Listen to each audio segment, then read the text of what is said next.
Bismillahirrahmanirrahim. Assalamualaikum warahmatullahi wabarakatuh. Bihamdillahi wassalatu wassalamu ala rasulillah wa ala alihi wa sahbihi wa mawalah wa la hawla wa la quwata illa billahi wa ba'du.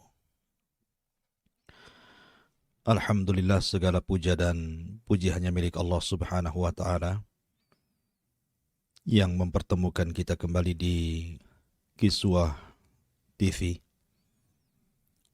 Tentu kita senantiasa bersyukur kepada Allah subhanahu wa ta'ala, kita masih dibangunkan oleh Allah subhanahu wa ta'ala dalam keadaan sehat walafiat, dan yang Allah bangunkan dalam kondisi sakit, semoga Allah subhanahu wa ta'ala menyembuhkan penyakitnya.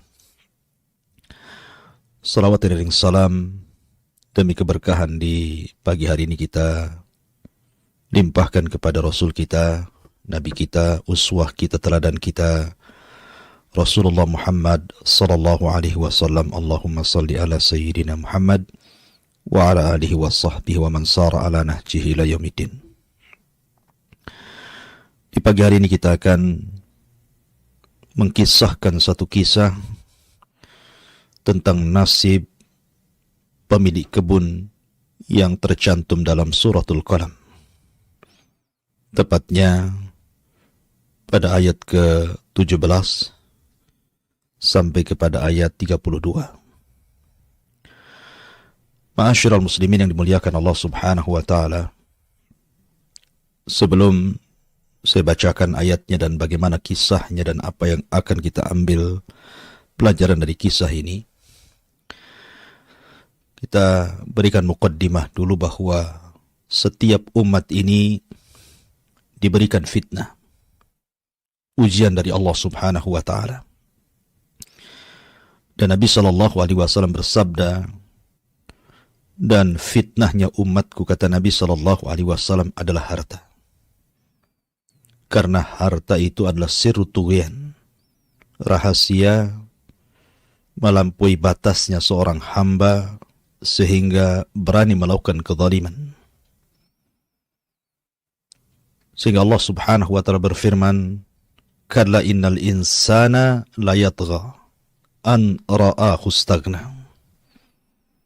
Manusia itu akan mudah melampaui batas, melakukan kezaliman, baik kepada diri sendiri ataupun kepada orang lain, ketika Allah subhanahu wa ta'ala memberikan kecukupan dalam kehidupannya. Oleh karena itulah maka Nabi SAW bersabda, malun saleh li rajulin saleh. Harta yang baik itu kalau yang mengelolanya orang baik. Tapi harta akan menjadi bencana kalau dikelola orang jahat.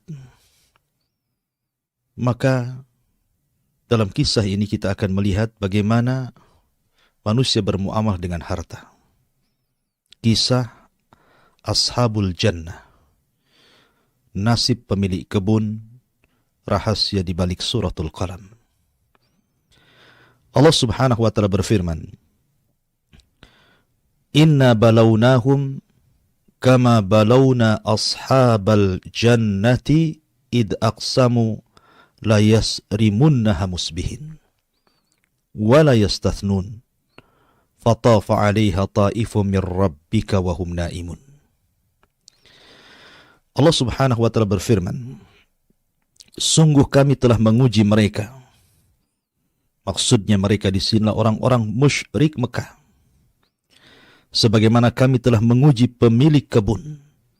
Ketika mereka bersumpah pasti akan memetik hasilnya pada pagi hari, tetapi mereka tidak mengecualikan dengan mengucapkan insya Allah. Lalu kebun itu ditimpa bencana yang datang dari Tuhanmu ketika mereka sedang tertidur. Ma'asyiral muslimin yang dimuliakan Allah Azza wa Jalla, terjadi khilaf pendapat di antara para ulama di mana kisah ini terjadi. Ada yang mengatakan bahwa kisah ini terjadi di sebuah negeri di Habasyah, sebagaimana dikatakan oleh Ikrimah rahimahullahu ta'ala, hum nasun minal habasyati mereka adalah manusia dari negeri Habasya, negeri Ethiopia. Ada juga yang mengatakan bahwa kejadiannya di sebuah desa namanya Darwan, 6 mil dari kota Son Ayaman. Di situ ada seorang yang sangat saleh, yang sangat dermawan, suka memberikan makan kepada fuqara wal masakin. Allah Subhanahu wa ta'ala memberikan nikmat kepada orang ini, orang saleh ini, berupa kebun yang sangat-sangat luas. Dan hasilnya selalu menguntungkan pemiliknya. Disebabkan karena orang saleh ini, ketika panen dari hasil kebunnya membagi kepada 3 bagian.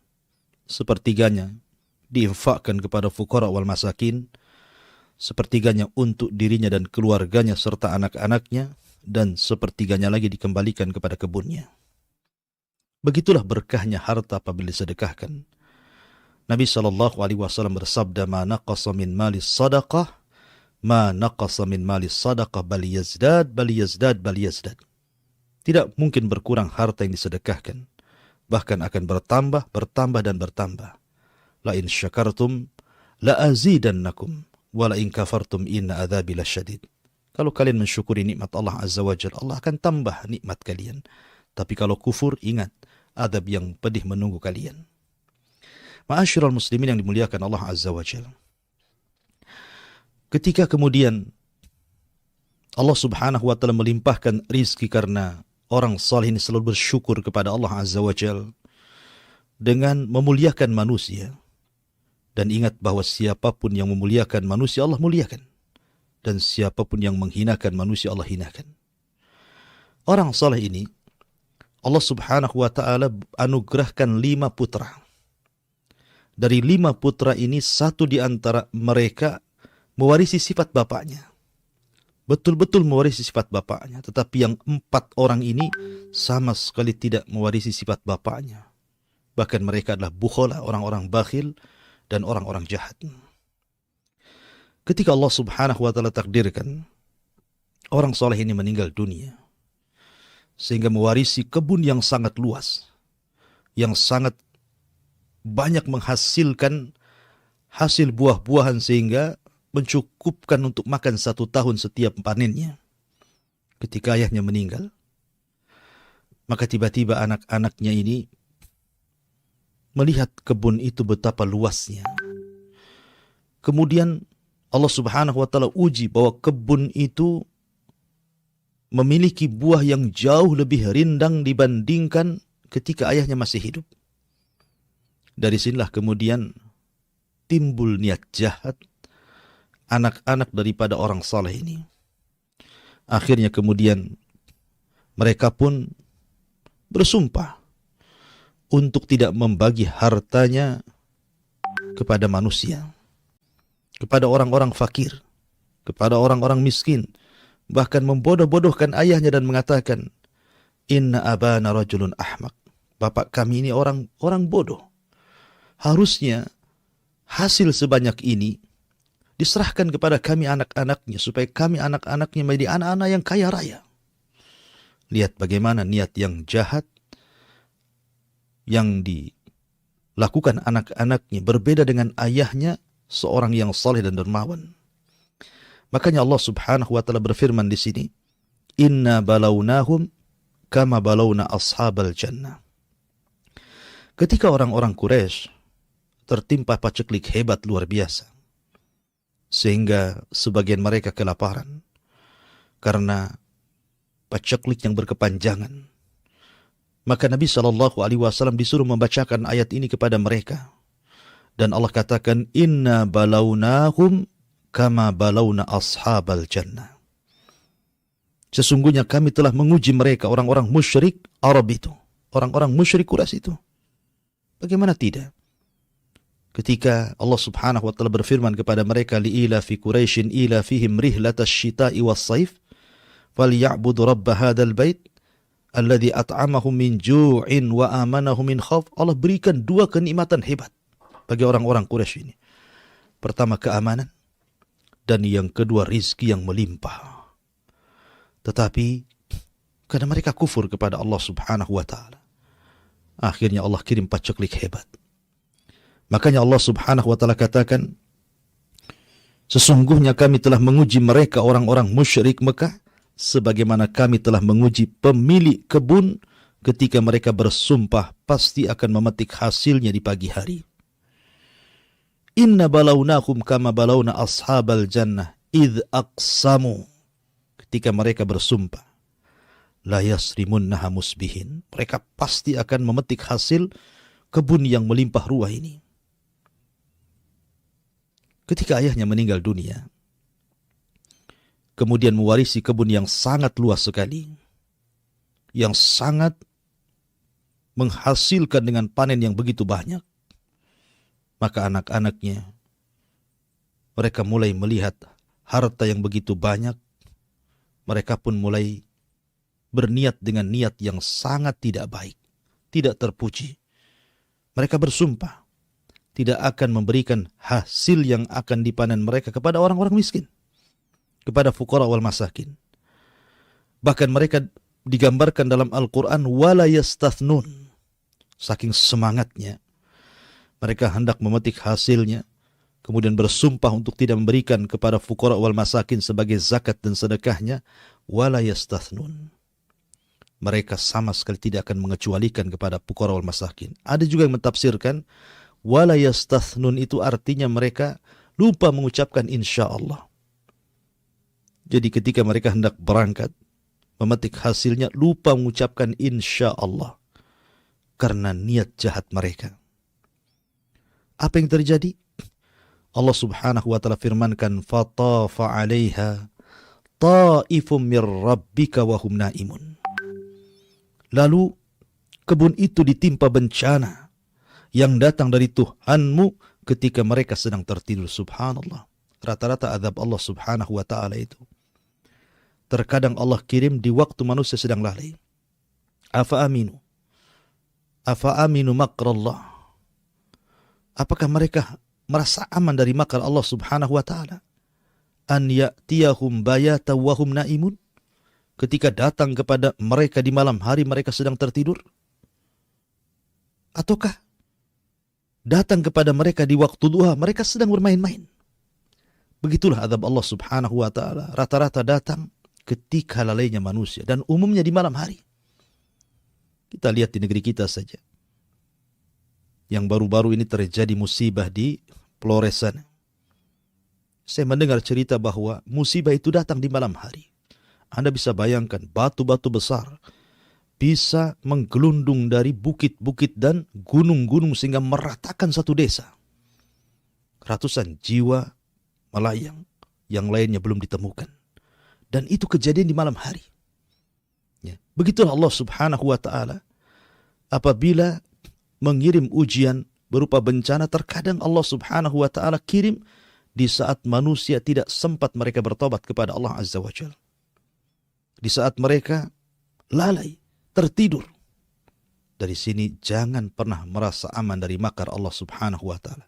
Lihat ashabul jannah di sini. Lihat pemilik kebun ini dihancurkan oleh Allah subhanahu wa ta'ala di malam hari. Sementara mereka tidak mengetahui kalau kebunnya itu sudah tidak ada lagi. Lihat bagaimana Al-Quran menggambarkan. Allah mengatakan, فَأَصْبَحَتْ كَالصَّرِيمِ. Maka jadilah kebun itu hitam seperti malam yang gelap gulita.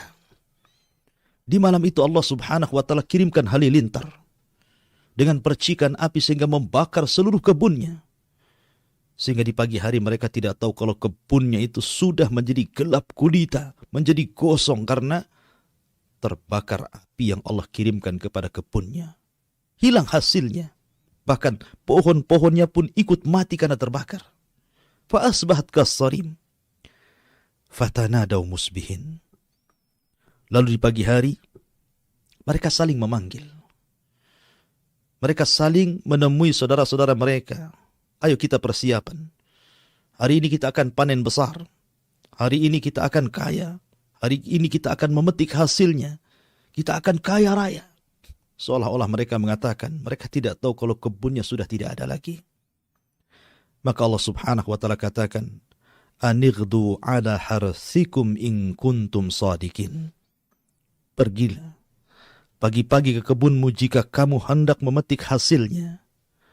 Fantalaqu wahum yatakhafatun alla yadkhulannaha al-yawma 'alaikum miskin. Dan berangkatlah mereka pada pagi hari itu dengan niat hendak menghalangi orang-orang miskin, padahal mereka mampu untuk menolongnya. Subhanallah. Harta sebanyak itu, kalau seandainya mereka bagikan kepada fuqara wal masakin, tidak akan habis dimakan 1 tahun. Tapi karena niat yang jahat, kebakhilan yang tertanam di hati-hati mereka, mereka rakus dengan dunia, akhirnya mereka pun berniat untuk tidak menolong para fuqara wal masakin, tidak sebagaimana ayah mereka semasa hidupnya. Seorang yang saleh, yang selalu membagi sepertiga hartanya untuk fuqara wal masakin, sehingga Allah jaga kebunnya, Allah jaga hasilnya. Ingat sebuah riwayat, ketika ada seorang laki-laki di zaman Bani Israel atau di zaman yang lainnya, sebutkan dalam Sahih Bukhari, seorang laki-laki ini berjalan di kebun. Tiba-tiba melihat ke langit ada awan hitam yang sedang berjalan. Subhanallah, di balik awan itu ada suara. Asqi hadiqata fulan. Hujani kebunnya si fulan ibn fulan. Laki-laki yang berjalan di ladang ini kaget. Kenapa ada suara di balik awan hitam? Penasaranlah dia. Diikuti awan itu. Kemana perginya rupanya awan itu sampai terdiam di sebuah ladang yang entah berantas siapa pemiliknya. Tiba-tiba kemudian turun hujan dari awan hitam itu. Anehnya hujan ini hanya menghujani ladang sepetak itu saja, sementara kiri kanannya tidak dihujani. Penasaranlah anak muda ini, menunggu siapa pemiliknya. Sampai akhirnya datanglah pemiliknya. Kemudian ditanya, wahai fulan, nama kamu siapa? Maka pemilik kebun ini mengatakan, fulan ibn fulan. Terperanjatlah anak muda ini karena nama itu adalah nama yang disebut-sebut di balik awan itu. Persis seperti nama yang disebut-sebut di balik awan itu. Akhirnya dia pun penasaran bertanya, Mada tasna ya fulan? Apa yang kau lakukan dengan kebunmu ini, wahai fulan? Kenapa dari tadi aku melihat ada awan hitam, kemudian aku ikuti, tiba-tiba kemudian menghujani ladangmu saja, sementara ladang orang lain tidak? Maka orang ini mengatakan, aku tidak tahu. Aku hanya mengamalkan kalau seandainya ladangku panen, aku hanya membagi 3 ladang ini. Hasilnya aku berikan kepada sepertiganya kepada fuqara wal masakin, sepertiganya untuk diriku dan keluargaku, dan sepertiganya untuk modal untuk dikembalikan ke ladang. Lihat bagaimana Allah subhanahu wa ta'ala menggambarkan orang-orang yang bersedekah. Allah jadikan ladangnya berkah. Karena dia memuliakan fuqara wal masakin, maka Allah muliakan dia. Irhamu man fil ardi sayarhamukum man fis sama. Sayangi orang-orang fuqara wal masakin di bumi, maka Allah subhanahu wa ta'ala di langit akan menyayangi kalian. Ma'asyiral muslimin yang dimuliakan Allah subhanahu wa ta'ala, fantalaku, mereka pun berangkat ke ladang mereka. Wahum yatakhafatun, mereka berbisik-bisik satu dengan yang lainnya. Lihat bisikan-bisikan mereka. Alla yadkhulannahal yawma 'alaikum miskin. Pada hari ini jangan sampai ada orang miskin masuk ke kebun kamu. Kita jaga kebun ini. Jangan ada fuqara wal masakin masuk lagi. Padahal para fuqara wal masakin semasa bapaknya hidup, mereka menanti-nanti kapan ladang itu berbuah, kapan ladang itu berbuah. Apabila sudah berbuah, mereka senang, gembira, karena mereka mendapatkan bagian dari ladang itu. Sehingga Allah subhanahu wa ta'ala jaga ladang itu dengan keberkahan. Ketika ayah mereka sudah meninggal, apa yang terjadi? Orang-orang miskin itu hanya melihat dari jauh. Mereka tidak mendapatkan apapun dari hasil ladang itu. Subhanallah, bakhilnya mereka. Akhirnya apa yang terjadi? Allah subhanahu wa ta'ala mengatakan, وَغَدَوْا عَلَى حَرْدٍ قَادِرٍ فَلَمَّا رَأَوْهَا قَالُوا إِنَّا لَضَالُّونَ.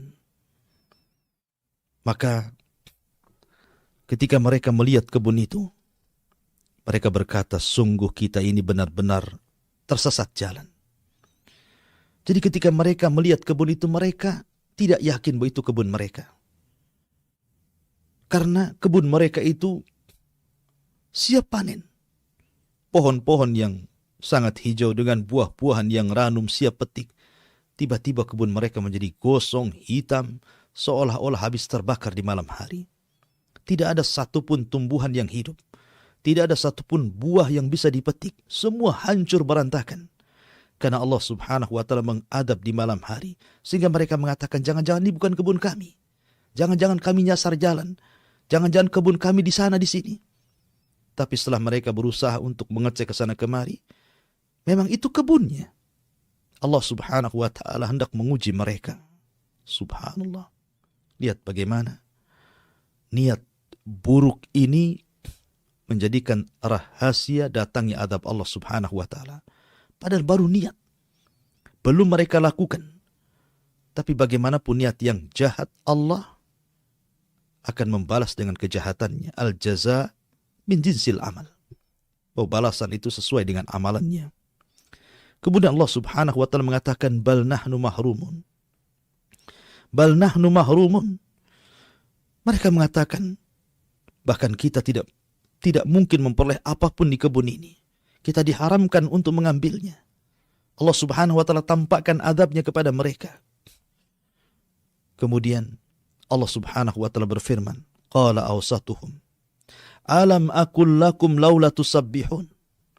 Maka di antara 5 anak orang saleh ini, satu di antara mereka mewarisi sifat ayahnya. Dia baik. Dia selalu menasihati saudara-saudaranya untuk berinfak dan bersedekah. Sehingga ketika melihat kejadian seperti ini, berkatalah awsatuhum, orang yang berakal di antara mereka, orang yang bijak di antara mereka, bukankah aku telah mengatakan kepada kalian, mengapa kamu tidak bertasbih kepada Tuhanmu? Abdullah ibn Abbas radhiyallahu anhu memberikan catatan. Maksud tasbih di sini seolah-olah dia mengatakan, bukankah sudah kukatakan sebelum kita berangkat ke ladang kita salat dulu? Arti tasbih di sini artinya salat, mendekatkan diri kepada Allah subhanahu wa ta'ala. Ya, karena salat itu sendiri dalam Al-Quran Allah katakan, innas salata tanha anil fahsya'i wal munkar. Salat itu bisa mencegah perbuatan keji dan mungkar.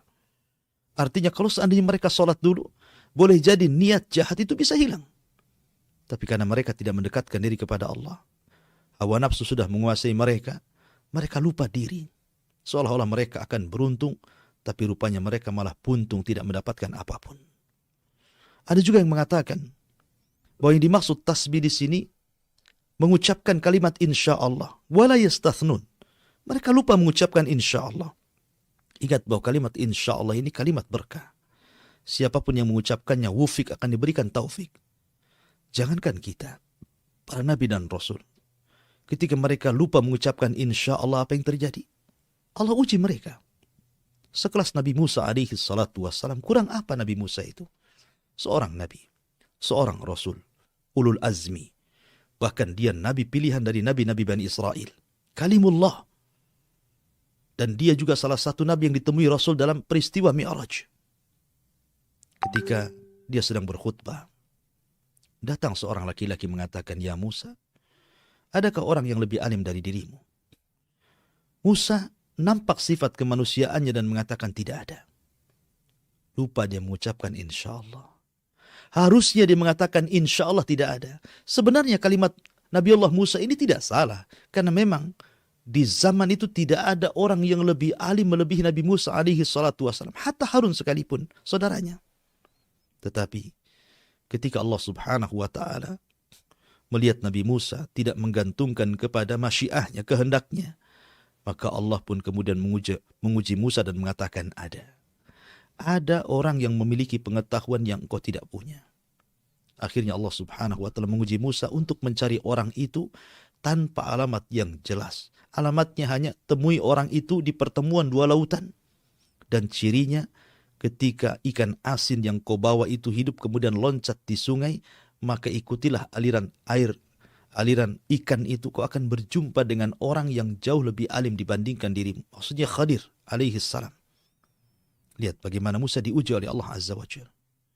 Bahkan bukan Musa saja, Nabi kita Muhammad sallallahu alaihi wasallam ketika orang-orang musyrik ada bahan dari orang-orang Yahudi Madinah dengan 3 soalan yang ditanyakan kepada Nabi SAW. Kata orang Yahudi, tanyakan kepada yang mengaku Nabi di daerahmu di Mekah itu dengan 3 soalan. Kalau dia sanggup menjawab, memang dia seorang Nabi. Tapi kalau tidak sanggup menjawab, dustakan kenabiannya. Pertama, tanyakan kepada dia soal ruh. Yang kedua, tanyakan kepada dia soal makanan yang pertama dimakan penduduk surga. Dan tanyakan pula kepadanya seorang laki-laki yang keliling dunia yang hanya mendakwahkan kepada Allah Subhanahu wa Ta'ala. Dalam riwayat, tanyakan pula anak-anak muda yang terjerembab dalam gua. Berangkatlah orang musyrik dengan bahan dari orang Yahudi ini, hendak mengolok-olok Nabi SAW. Dan mereka mengatakan, ya Muhammad, kalau engkau seorang Nabi, kami memiliki 3 soalan. Kalau kau bisa menjawab, kami beriman. Tapi kalau kau tidak bisa menjawab, maka kami dustakan kenabianmu. Mendengar mereka berjanji akan beriman, tentu Rasul senang. Akhirnya Nabi SAW mengatakan, Ghadan, besok jawabannya akan ada. Rasul lupa mengucapkan insya Allah. Apa yang terjadi? Ketika keesokan hari Jibril tidak turun memberikan jawabannya. Hari kedua, hari ketiga, hari keempat, sampai 15 hari. Jibril pun tidak kunjung. Sesaklah hati Nabi SAW karena orang-orang sudah mulai kerusuk membicarakan soal kedustaan Nabi SAW. Sampai ketika sempit dadanya, barulah Jibril turun memberikan jawabannya. Lihat, makanya pentingnya mengucapkan insya Allah.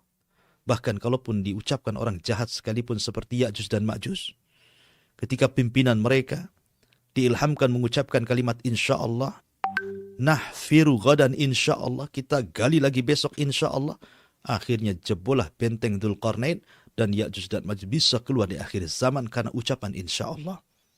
Maka sama di sini, ketika orang-orang ini tidak mengucapkan insya Allah, akhirnya Allah azab mereka, kebunnya dihancurkan, dilantakkan sehingga tidak ada satupun yang bisa dimakan. Gosong seperti malam hari, gelap gulita. Sehingga akhirnya mereka mengatakan, qalu subhana rabbina inna kunna zalimin. Subhana rabbina inna kunna zalimin. Mereka mengatakan, maha suci Tuhan kami, sungguh kami adalah orang-orang yang zalim. Terkadang orang sadar itu kalau sudah diberikan musibah. Betapa banyak orang-orang yang kemudian sadar di penjara. Betapa banyak orang itu ketika sehatnya dia kufur, ketika dia sakit dia baru sadar. Betapa banyak orang ketika kaya dia zalim, ketika dia miskin dia baru sadar. Lihat, orang ini baru sadar. Apakah seperti itu? Setiap ditimpa musibah baru sadar? Sebaiknya jangan seperti itu. Bagaimanapun, musibah ini tidak tahu. Jangan-jangan musibah ini kemudian menimpa kepada kita, mengalami kematian bagi kita, tanpa sempat kita bertobat kepada Allah Azza wa Jalla. Ya, kalau seandainya tidak sempat musibah yang mematikan, kalau sampai mematikan, sementara kita tidak bertobat kepada Allah, apa yang Anda lakukan di hadapan Allah Subhanahu wa Ta'ala? Tapi lihat di sini, Allah gambarkan terkadang Allah itu memberikan musibah untuk menyadarkan manusia. Barulah mereka sadar dan mengatakan, qalu subhana rabbina inna kunna zalimin fa aqbala ba'duhum ala ba'din yatalawamun. Mulailah mereka saling menyalahkan satu dengan yang lainnya. Itu gara-gara kamu. Yang satu mengatakan gara-gara kamu. Yang satu mengatakan kamu. Ya, akhirnya satu dengan yang saling menyalahkan. Kamu yang punya ide. Kamu yang punya pendapat. Gara-gara kamu seperti ini dan seperti itu. Menyalahkan satu dengan yang lainnya. Qalu ya wailana inna kunna taghin. Mereka berkata, celaka kita. Sesungguhnya kita adalah orang-orang yang melampaui batas. Ya, karena harta itu sirtugian. Harta itu rahasia orang melampaui batas. Makanya kenapa ada sebuah riwayat walaupun dilemahkan oleh para ulama, tapi maknanya sahih, riwayat Al-Baghawi. Terkadang Allah Subhanahu wa Ta'ala sengaja tidak memberikan kekayaan kepada orang miskin, karena kalau seandainya dia kaya, mungkin dia lebih melampaui batas kepada Allah. Atau terkadang Allah Subhanahu wa Ta'ala tidak menjadikan orang itu miskin dan Allah memberikan kekayaan, sebab kalau dia miskin, bisa saja kemudian dia lebih durhaka kepada Allah Azza wa Jalla. Atau mungkin orang yang sakit diberikan sehat, sengaja Allah lamakan sakitnya, sebab kalau dia sehat makin bermaksiat kepada Allah Azza wa Jalla. Atau mungkin sebaliknya, Allah tidak berikan penyakit sebab kalau Allah berikan sakit, boleh jadi kemudian dia kufur kepada Allah Subhanahu wa taala. Ya, ada hamba-hamba yang seperti itu. Ya, ma'asyiral muslimin yang dimuliakan Allah Subhanahu wa taala. Asa rabbuna an yubdilana khairan minha inna ila rabbina raghibun.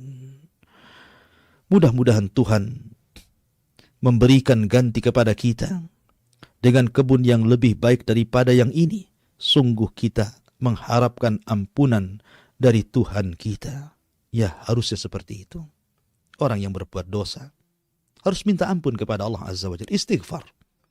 Karena Allah yang mengatakan, faqultu astaghfiru rabbakum innahu kana ghaffara yursilis sama alaikum midrara wa yumdidkum bi amwalin wa banin wa ja'alnakum jannatin wa ja'alnakum anhara. Allah mengatakan dalam Al-Quran, bukankah sudah kukatakan, beristighfarlah kepada Allah, karena dia zat yang maha pengampun lagi maha pengasih.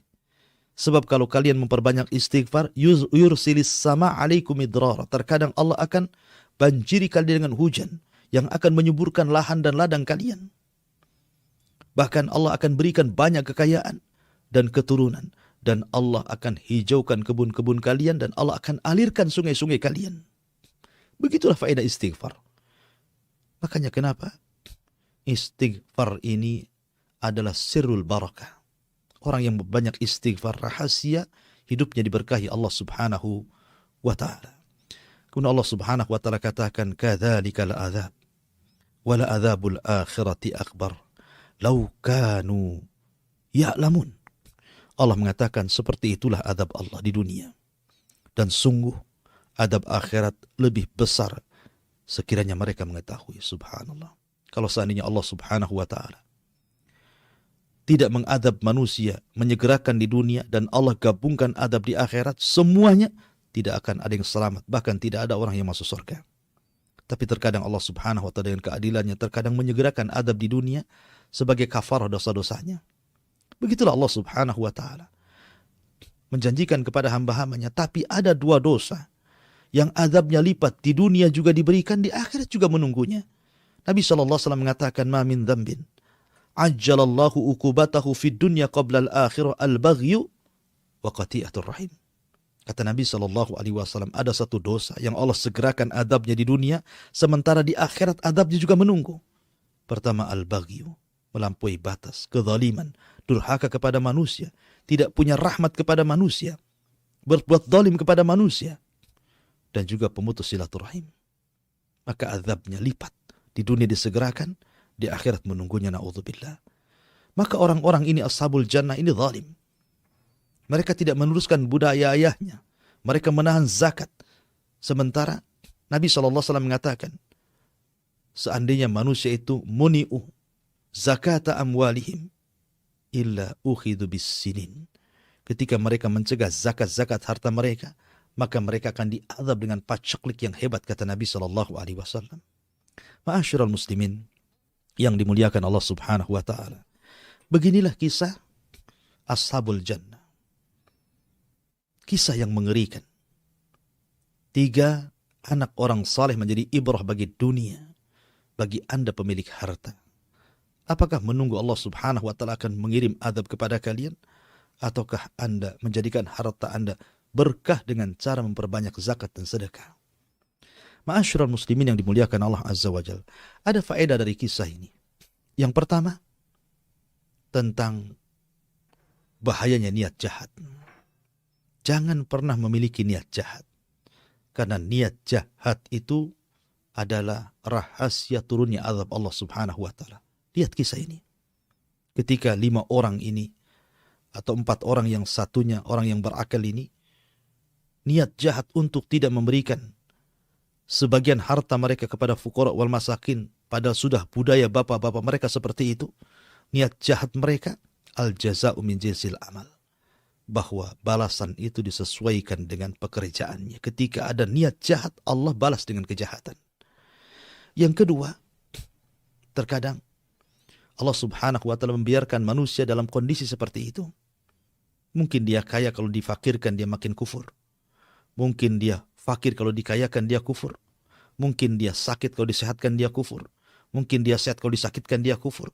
Ya, terkadang manusia seperti itu. Ada orang-orang tertentu yang Allah subhanahu wa ta'ala biarkan dia kaya, biarkan dia miskin, biarkan dia sakit, biarkan dia sehat. Sebab kalau seandainya Allah berikan nikmat lebih, mereka akan kufur. Yang ketiga, bahwa siapapun yang bersedekah, ingat, Al-Quran sudah mengatakan bahwa sedekah itu akan berkah dan bertambah. Nabi SAW yang mengatakan, bal yazdad, bal yazdad, bal yazdad. Bahkan akan bertambah dan bertambah dan bertambah. Jangan seperti paradigma sekuler, yang kalau seandainya kita infak 1 juta, hilang 1 juta dalam dompet.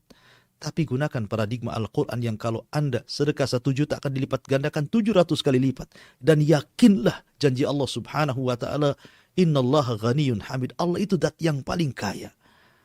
Kalaupun satu dunia ini meminta kepada Allah, kemudian Allah subhanahu wa ta'ala berikan setiap permintaannya, itu hanya seperti setetes yang ada di ujung jarum yang dicelupkan di tengah lautan. Kekayaan Allah itu selaut, sementara yang diberikan kepada seluruh manusia hanya setetes dalam ujung jarum saja. Karena Allah itu kaya raya. Ya, maka yakin dengan janji Allah subhanahu wa ta'ala.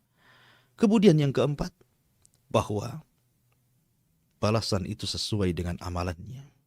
Barang siapa yang menuai kebaikan, barang siapa yang menanam kebaikan, maka dia akan menuai kebaikan. Barang siapa yang menanam keburukan, maka dia akan menuai keburukan. وَمَنْ يَعْمَلْ مِثْقَالَ ذَرَّةٍ خَيْرًا يَرَهُ وَمَنْ يَعْمَلْ مِثْقَالَ ذَرَّةٍ شَرًّا يَرَهُ. Siapapun yang beramal kebaikan walaupun sebiji zarah, tetap ada balasannya. Siapapun yang beramal keburukan walaupun sebiji zarah, tetap ada balasannya. Oleh karena itulah maka rajin-rajinlah berbuat kebaikan supaya Anda akan menuai kebaikan. Dan ingat, sudah banyak kejadian-kejadian di masyarakat.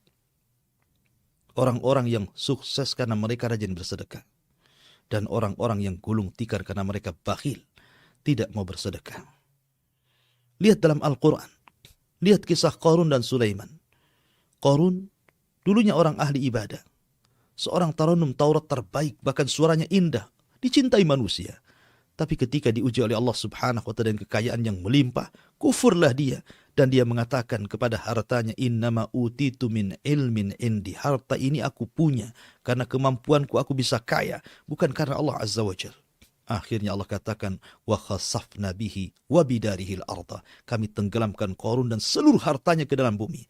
Tapi lihat Sulaiman, Allah berikan kekayaan dan Allah kekalkan kekayaannya karena dia mengucapkan, hadza min fadli rabbi. Ini semua karunia Allah yang Allah berikan kepadaku. Allah sengaja mengujiku untuk aku kufur ataukah aku syukur. Dan Sulaiman hamba Allah yang bersyukur sehingga Allah tetapkan kekayaannya, kekuasaannya. Karena itu berkah daripada syukurnya Sulaiman atas harta yang Allah anugerahkan kepada dia. La in syakartum la azidannakum wa la in kafartum inna adzabi lasyadid. Kemudian yang terakhir, lihat kisah Ashabul Jannah ini. Bagaimana Allah subhanahu wa ta'ala mengadab ketika mereka sedang tidur, lalai. Maka dari sini jangan pernah merasa aman dari makar Allah. Karena orang yang merasa aman dari makar Allah itu hanya orang-orang zalim. Maka berlindunglah kepada Allah azza wa jalla. Minta perlindungan kepada Allah. Agar harta kita diberkahi, anak-anak kita diberkahi, keluarga kita diberkahi dengan cara apa? Syukuri semuanya. Kalau itu berkaitan dengan harta, belanjakan di jalan Allah. Sedekahkan sebagian harta kita kepada fuqara wal masakin. Sedekahkan harta kita untuk pembangunan masjid, pembangunan sekolah, pembangunan pesantren, yayasan dakwah, radio dan begitu seterusnya yang kemudian mengacu pada dakwah ilallah azza wa jalla. Karena itu rahasia keberkahan dari harta kita. Wallahu a'lam bishawab. Ini di antara kisah Ashabul Jannah, rahasia di balik suratul Qalam. Mudah-mudahan ada manfaatnya. Kita kembalikan ke moderator, barangkali ada yang mau bertanya. Falyatafadhal masykur. Nah, jazakumullah khairan Ustaz atas penyampaian materi di pagi hari ini. Dan kita masuk di sesi tanya jawab, dan kita akan bacakan pertanyaan yang telah masuk di WhatsApp Kiswah TV. Assalamualaikum warahmatullahi wabarakatuh, Ustaz. Waalaikumsalam. Apakah wanita yang mengalami keguguran tetap sholat ataukah tidak? Dengan catatan janin yang keguguran tersebut berumur lebih dari 81 hari. Dan bagaimanakah mengenai puasanya juga Ustaz? Apakah ada dalil terperinci tentang hal ini? Barakallahu fiik. Alhamdulillah. Tentang wanita keguguran ini ada dua kondisi. Pertama, keguguran sebelum ditiupkan roh, artinya sebelum 4 bulan. Dan keguguran setelah ditiupkan roh. Kalau keguguran sebelum ditiupkan roh, artinya dia tidak melahirkan manusia. Karena belum berbentuk manusia. Sehingga darah yang keluar bukan darah haid. Bukan darah nifas, afwan. Bukan darah nifas. Ya, itu dianggap darah istihadah. Sehingga dia wajib sholat dan wajib puasa. Tapi kalau kegugurannya setelah ditiupkan roh di usia 4 bulan ke atas, berarti sudah melahirkan manusia. Sudah jadi janin, sudah ditiupkan roh di situ. Maka ketika dia melahirkan keluar darah itu nifas namanya. Dan orang yang nifas sama hukumnya dengan haid, tidak boleh sholat, tidak boleh puasa. Ya, sampai betul-betul darah itu kering, sampai bersih. Dalam mazhab Syafi'i 40 hari, dalam mazhab yang lain sampai kering walaupun sebelum 40 hari. Wallahu a'lam. Insyaallah, jazakumullah khairan Ustaz atas penjelasannya. Dan pertanyaan selanjutnya, Assalamualaikum warahmatullahi wabarakatuh Ustaz. Waalaikumsalam. Apakah arti kami berikan hikmah yang terdapat di dalam firman Allah Subhanahu wa taala di Al-Qur'an surat Luqman ayat 12? Apakah hikmah tersebut adalah nubuwah ataukah diberi pemahaman Ustaz? Mohon penjelasan. Ya, alhamdulillah. Hikmah secara bahasa itu artinya kebijaksanaan. Karena Luqman ini, dia seorang budak. Dia bukan seorang nabi, bukan seorang rasul, dia seorang budak. Artinya dimiliki tuannya. Tetapi kemuliaan itu bukan karena seseorang menjadi tuan ataupun menjadi budak. Tidak, dalam Islam itu inna akramakum indallahi atqakum. Orang yang paling mulia itu orang yang bertakwa. Luqman diberikan keistimewaan dan diberikan hikmah kepada Luqman, bukan nubuah, karena Luqman bukan seorang nabi. Tapi maksudnya kebijakan, kebijaksanaan. Dalam setiap untayan kalimat Luqmanul Hakim, itu syarat dengan kandungan makna yang luar biasa. Sehingga kata-katanya diabadikan dalam Al-Quran. Dia bukan seorang nabi, bukan seorang rasul. Bahkan bukan orang merdeka, dia orang budak. Seorang budak. Tapi karena Allah berikan kecerdasan kepada Luqman, untayan katanya penuh dengan syarat kebijaksanaan dan diambil oleh manusia.